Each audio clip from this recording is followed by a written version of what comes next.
Good day, folks. This is Greg Judy at Green Pastures Farm. Today's topic, I'm doing a series of these. It's a nasty cold day outside. I've been wanting to do this for a while. It's just been so busy doing things outside. We got a chance to do this. And today's topic is tips for securing your first grazing lease. So what am I talking about here? I'm talking about leasing land versus owning land. And I know people get a little bit freaked out about, well, I don't have any, there's no land around me that can lease, Greg. Everybody's got it all sucked up. And, you know, that may be a viable excuse. And you may have to reach out a little further from your house area to find your first lease. And you may even have to relocate. But I'm telling you, there's land out there. I'm not the only one in the whole United States that has taken advantage of this leasing this land thing. Once you find something that works, you just keep repeating it. So I'm going to show you what works, okay? So the number one tip when you're securing your grazing, finding that first lease, first of all. Number one is, what I did was I actually drew a circle.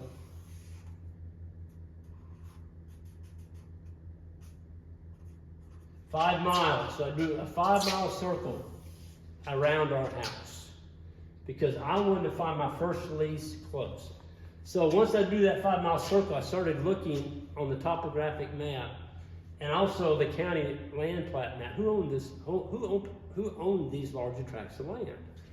And then I go by and I look at them and I say, well, heck, there's no fence on it. This one doesn't have any water. There's no livestock. There's no livestock when there could be, but there's none. So I went. The number two is I went to the courthouse.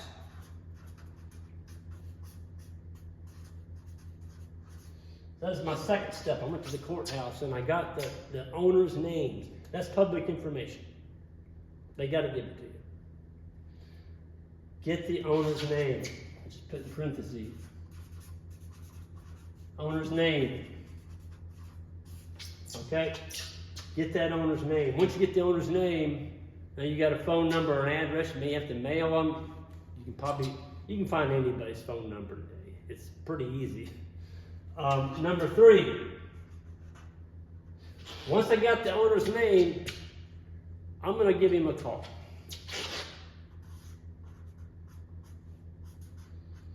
I'm just going to say, call them. It may be a him or a her. Call them. And what I'm going to say on that first conversation, I'm just going to call them, introduce them to who I am, and where my farm is in location to them. Maybe I've got a house. Maybe you don't even have a farm.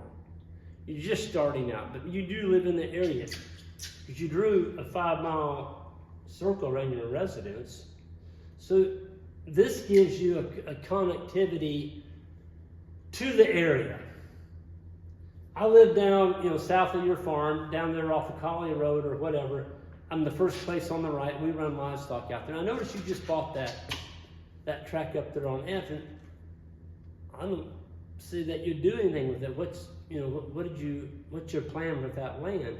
And what you're trying to do is get them interested enough to at least talk to you. Get their name, on a first name basis. Bob, I'm Jim, and ask them if you could come by and talk to them sometime or meet them at their farm and just take them on a real short farm tour in your truck to show them what you're doing.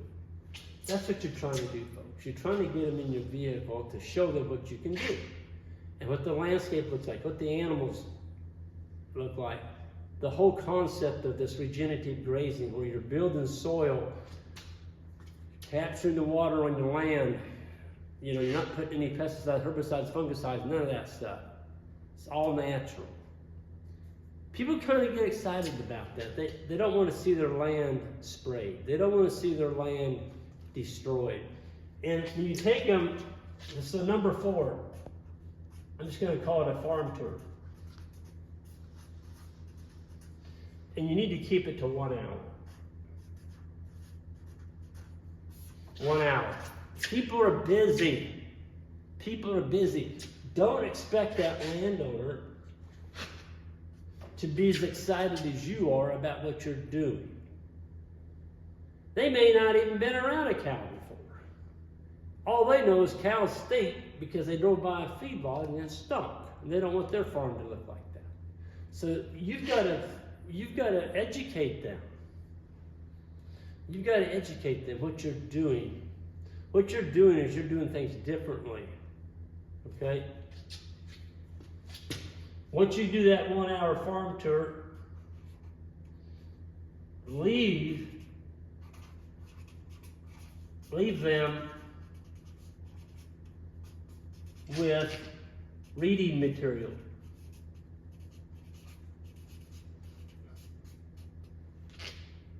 Reading material. Leave them with something to read. It can be an article that somebody did on your farm or on you, or maybe it's an article on regenerative grazing, or maybe it's a YouTube clip. Heck, use one of mine if you want. I don't care.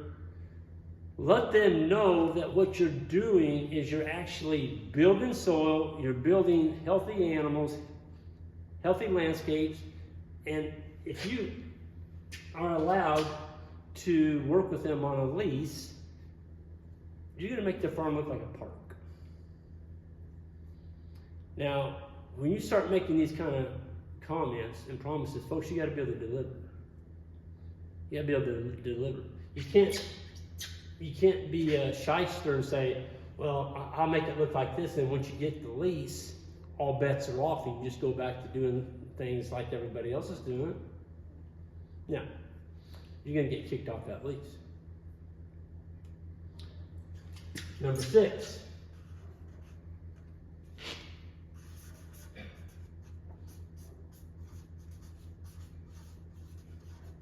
You want a written lease. You don't want a handshake lease. A handshake lease is, there's nothing there protecting you. You go out there and put a new fence around their farm. Who owns the fence? You need to have all that down.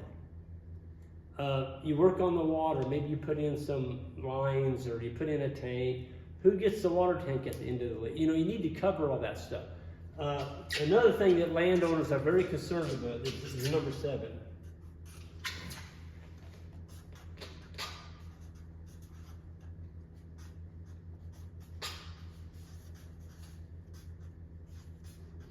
A liability policy on your livestock. So when you bring animals onto their farm, you need to make sure that's in the lease, that you will have a liability policy. And what we do is we put a rider, they call it a rider, on our homeowners. All of our trucks, our car, the house, everything we have, the cattle, everything's on one insurance policy. And you can put a rider on there, this liability policy, so no matter where our cows are at, my insurance agent has a legal description of that farm. So he knows where they're at. But the other thing is, you build a good fence. Our cows don't get out. That's because we move them.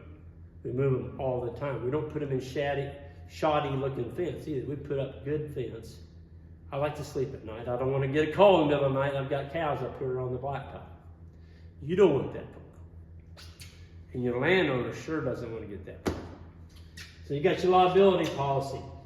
So that's a really good start for kind of getting, a good start on the first parts of the lease. There's a lot more to it, but I'm just going to call this part 1.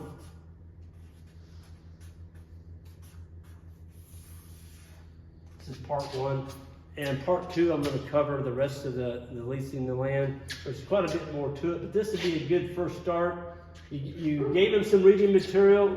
You met with them. The whole purpose of this first meeting is just to get to know them. Maybe don't even, on that first time you meet them, I'm not sure I'd even cover this. Just leave them some reading, but don't even ask them about leasing the farm. Don't even ask them. Just let them know who you are, what you're doing, and then have them go home with that material. Then a week or 2 later, then you can go by and, strike up a conversation. But this would be step 1, or I call it part 1. So with that, I'm going to sign off, and we'll see you all down the road next time. Take care.